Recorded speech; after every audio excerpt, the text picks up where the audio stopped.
Alright, welcome to Kanen Coffee Espresso Machine. Today we're testing this beautiful Gaggia classic espresso machine, and we're going to start by testing the steam. Nice strong steam. This is also a good way to make your drink faster, is if you do the steam first. And then what you do is you turn the steam off, and then you do a cooling flush until the water comes out without all the big bubbles and steam.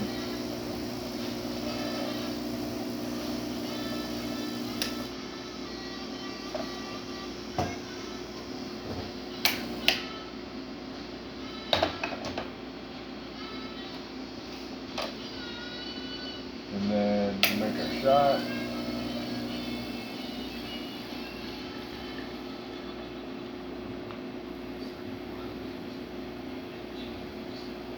So we get a nice shot of espresso with good crema.